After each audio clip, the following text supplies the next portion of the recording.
everybody, this is Dan for GemmyD on Cars. Now I am back at Klick Lewis Chevy Buick here in Palmyra, PA. It is a beautiful Friday and we're taking a look at a pretty cool car right here. Now I've been lucky enough to drive an Audi RS3 and an RS6 Avant this year alone, but now I'm finishing the trifecta. I want to see if this might be like the Goldilocks RS. This is the 2019 Audi RS5 Sportback. This has a 2.9 liter twin turbo V6, 444 horsepower and about the same 443 foot-pounds of torque. This thing looks fantastic.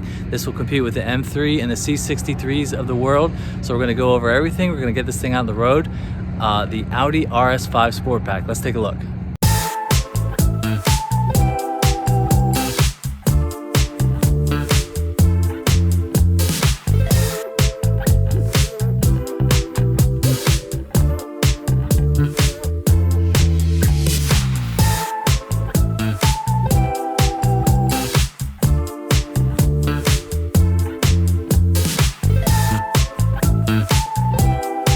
I mentioned the competitors to this, but this is an all-out performance sedan, but it's just about the right size too. A little bit smaller than the RS6, but bigger than the RS3.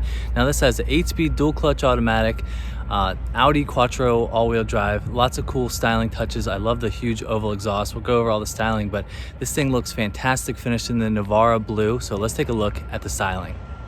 All right, let's talk about the styling of the RS5. Now, to start, the A5 is already a good-looking vehicle. Now, this car does come in a coupe, the RS5 coupe, but this hatchback RS5 Sportback, as they call it, I think is the one to get. It just has a little more practicality in the back seat there. Plus, it does have the hatch, so you do have lots of space for all your stuff. Now, like I said, this is finished in the Navarra blue. And it just looks fantastic. It has the 5-spoke sort of blade-style wheels, which I think look absolutely fantastic. Now, this does have carbon fiber on the outside. In the front splitter right there, which looks absolutely fantastic on the mirror caps right there and the back diffuser. But this thing looks fantastic. I love the big grille finished in this blue color, which looks especially fantastic. Now this thing should go 0 to 60 in like 3.5 seconds, which is a lot of performance out of a mid-size car. Now let's take a look at the back. Okay, now we do have the black optic package, which gives you the black Audi rings right there. Now there's a nice little subtle carbon fiber lip spoiler. Now this thing does have the large oval exhaust that all RS cars have, so let's take a look at how that sounds.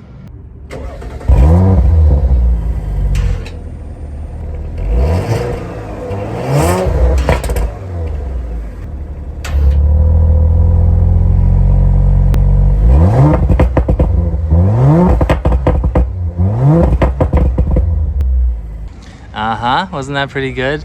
But yeah, overall I just think it's a gorgeous looking car. Do I think it's better looking than a new M3? I think so, probably. I mean, it really comes down to preference. I would definitely take this over a C63. That's just sort of not the route that I would go. And even now the new ones are a hybrid 4-cylinder. You got to get the V8 version, but that is a good looking car. It'll definitely sound better than this. But as far as the styling goes, I absolutely love it. So let's take a look at the engine. All right, here is the motor of the RS5. Now this is a 2.9 liter V6, 444 horsepower, 442 foot-pounds of torque. This will go 0 to 60 in about 3.5 seconds, which is some serious performance out of a car like this. Now this car has like 56,000 miles, so it's a little bit getting up there as far as the mileage goes, but this is a gorgeous engine. It's about as good as you're gonna get other than a Nissan GTR from a 6-cylinder. Now we do have the hot V setup with the turbos down below, down within the engine banks, and you don't get to have the gases and everything go far to put down that power. And you can put down the power because it has the Quattro all-wheel drive. But yeah, being an Audi owner, I have a 4-cylinder, but I think this would definitely be a motor to be reckoned with. I mean, I think there's some sort of, I don't know if that's warping of the carbon fiber just because it gets so hot underneath there, but that is a thing of beauty right there, the engine. So let's take a look at the trunk. All right, now this is every typical Audi owner, but you do get a nice RS script on your key so you know what you're driving. So click and hold that. Now, like I said, this is a hatchback, so that definitely lends to the practicality of it. You can put stuff through, you can put the seats down still. But I mean, you don't buy your RS5 for the cargo space, but this is huge. I mean, this goes back so far. That's definitely one of the bigger than I thought it would be in a car of this shape. So you do have the typical button where you can put everything down. So yeah, that's the trunk. I mean, if you're someone who likes the performance, plus you got a couple kids, you want to throw all your groceries, all your kids' sports bags in the back, I think that's more than ample. So let's take a look at the interior.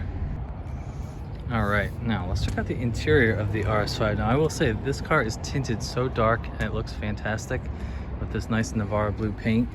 Now, me being an Audi owner, this looks very typical to what I have, except they've definitely ratcheted up a couple things. Number one being the steering wheel. This is a nice flat bottom steering wheel. You have the RS logo in the bottom right there. You do have the RS logos embossed into the seats, and these seats have this sort of diamond quilted stitch, and it looks absolutely fantastic. Plus you have the carbon fiber on the door, on the dash, the whole way around. It goes to the left side and on there, and the carbon fiber looks really good with this blue color. I will say it again and again and again, I never get sick of carbon fiber. And these seats are definitely more bolstered. They really hold you in your place. I'll be interested to see how that feels out on the road. You do have your paddle shifters right here. This is a dual clutch. This is an 8-speed automatic. I'm very excited to feel that out on the road. So let's turn it on, just look at a couple things. There's your nice sort of white start button. I think that's an RS thing because mine is definitely not white. Now, I just did the revs and I had it in normal mode, and you can definitely feel or hear the changes when you go from the normal mode into dynamic. So here is what, okay, I'm already in dynamic. I guess it defaults into the thing. Now, the best thing about RS is that they have this power and torque gauge over there. So if I just give it a little bit of throttle, that gives you real-time information of what you're doing with the throttle pedal. Now this does have the virtual cockpit, which I'm such a big fan of, and they're definitely different in the RS because it does have the tack front and center. You can go smaller and in the middle. See, with non-RS cars it has two different things, but the RS has the miles per hour in the middle, your nice RS5 badge right there, and then your tachometer right there. But yeah, you have your navigation, which can go huge, which I love, and then you can go through the data, short-term memory, their music, and your phone connections. But this power gauges are always over there. There's your boost gauge. But yeah, this is typical Audi, which I'm a big fan of. I know the newer RS5s have the bigger touchscreen that has the updated tiles, which everybody has. But down here, it is very similar to my car. This has the click wheel up here. You can type on this for destinations. You got your presets for radio. Same stuff up here. Traction control off, parking distance, Parktronic, all that stuff. You do have just a single moonroof, which is okay. It doesn't have the dual pane huge. I guess everybody's used to the dual pane moonroofs and sunroofs just because that's all the rage anymore. But yeah, this is a very nice place to be. I never say anything bad about Audi quality because it is definitely still almost up to the top of the class. Now let's just look at the camera real quick. Now, you do have a cutout of what your overhead view, and this is typical for what my car has. But yeah, you can go through a couple different things, see your surroundings, what's in front of you on the side of your corners. That's still pretty decent. We're gonna hit the park button. There's another nice little RS badge right there. Now, if you're into performance Audis, I think this might be the perfect blend of performance and size and practicality. I mean, that RS3 was fantastic, blew my socks away just with how capable it was. But that is a little bit smaller car, and that RS6 is everything else times 10. Just it's bigger, but it is heavier, and you can definitely feel the extra weight. Plus, you have the added practicality of the wagon, you know, the extra space in the back. But I think this might be the Goldilocks RS of the range. And just going over the specs of everything here, it definitely feels bigger and a little bit more. I mean, this is sexier. This is a better looking car than the RS3, but that's just a totally different car.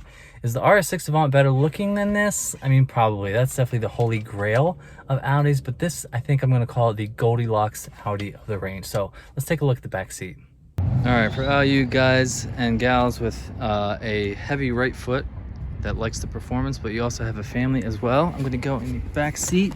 Now, this is definitely, it is a little bit tight. My knees are kind of hitting the seat right there, but your kids will definitely fit back here just fine. We still have the same beautiful leather. Being that this car is a little bit more of a sloped roof line with the hatchback, I still have, you know, a decent amount of space above me. I am 6 feet tall. I can fit back here just fine. I think it would be okay for short trips, but back here, a little bit longer trips might get a little less comfortable. But I mean, you know what you're getting when you get a car like this. I would definitely pick this over the Coupe RS5. I don't know, obviously that's less space because it's 2 doors, but this just gives you that little bit more practicality to go along with your performance. Now, the M3 has a coupe and a sedan, the M3 and the M4, but they do not have a 4 Series or an M4 Grand Coupe. But I think just because of the hatchback, sporty, sleeker, sexy roofline, I think this might be the best looking of the trio, this between the M3 and the C63 and the RS5. I mean, this has the classic Audi styling. That M3 has the controversial, you know, beaver teeth grille, which I'm not a fan, or I'm not opposed to. I'm okay with that. But yeah, this is a solid performance car. For something about $50,000-$60,000, you get a lot of car for your money. Now this is going to do it for my just quick walk around of a 2019 Audi RS5 Sportback. Now this car pretty much has it all. It looks fantastic, it sounds great, has the Audi performance, Audi Quattro all-wheel drive, and I think this might be the Goldilocks of the RS range. Like I said, the RS3 is a little bit smaller, the R6 is way bigger, way more performance, but way more price, almost double the price. This is on sale for about $60,000 at Klick Lewis Chevy Buick here in Palmyra, PA. Go give their website a check out. I'll put their website right here. If you like videos like mine, don't forget to hit that subscribe button. I got a lot of cool car stuff coming. I'm gonna go see a Ford Bronco Raptor in a couple days. So I'm gonna get this thing out on the road and see what it is like as a true performance Audi. So have a great day, go outside, enjoy your family and friends. I will see you in the next one. See ya.